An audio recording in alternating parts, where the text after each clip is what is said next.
This is a 2001 Buell Cyclone motorcycle. I'm just going to go over some of the things that are good about it. I love this bike. It's really great. I think the newer Buells are a little bit small for me, so this one is the perfect size if you're a fairly big person. Starting at the wheels, you can see the front wheel only has one disc on it, and it's a really big disc, so it has super stopping power, but it's lighter than you would have with a two-disc setup. And the idea is low unsprung weight. If the wheels are lighter, you can turn quicker and the bike just handles better. Down here you can see the muffler is actually underneath the bike. The purpose of that is to keep the weight centralized and to keep it low.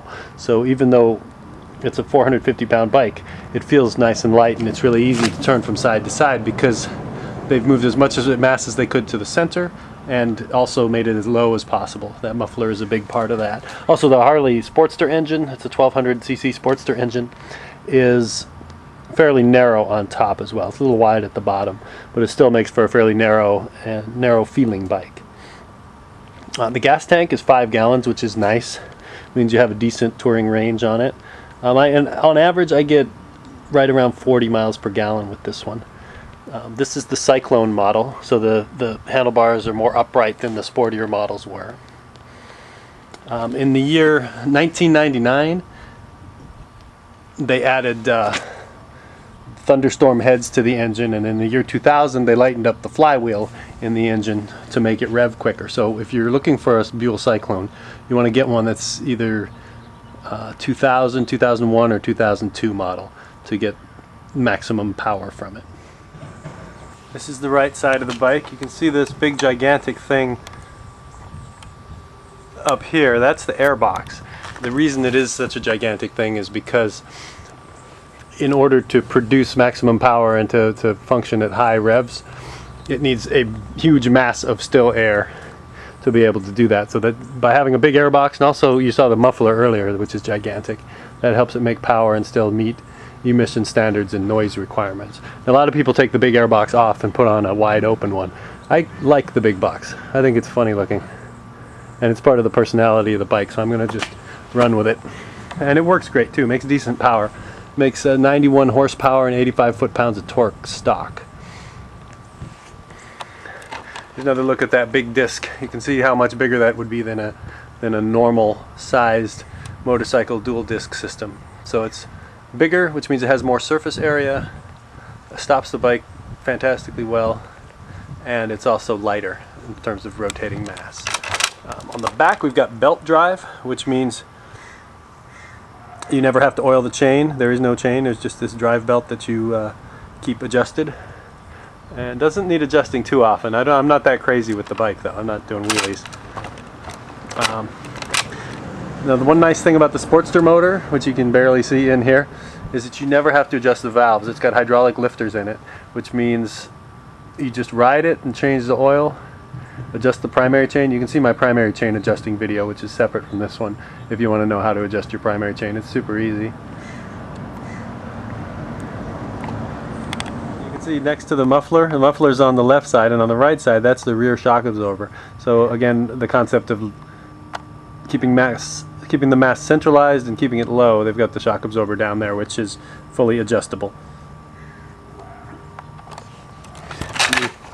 The front suspension is also adjustable. You've got adjusters right here, the lock nut and the little screw that you turn in there. This particular Cyclone has a tachometer on it.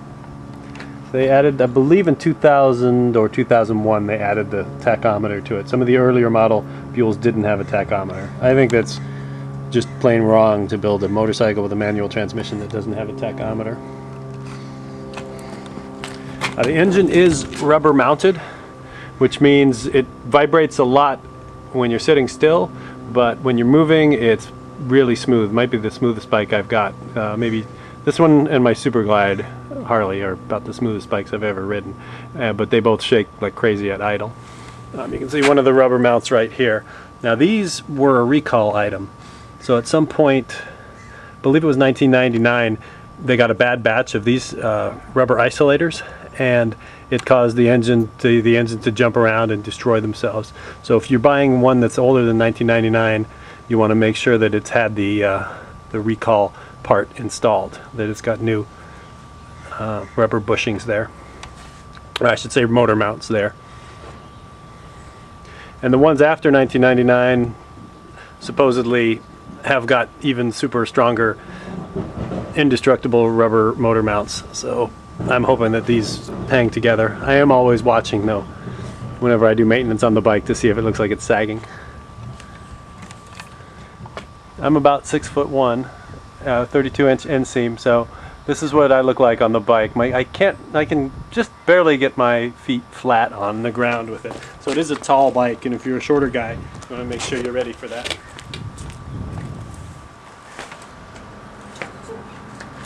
It just barely, I can get my feet flat.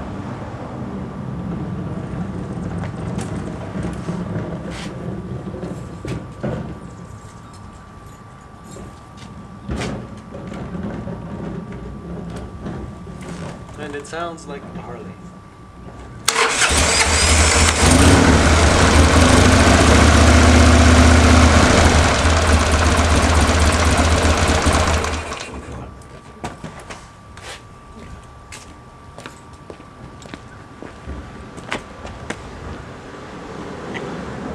So that's it.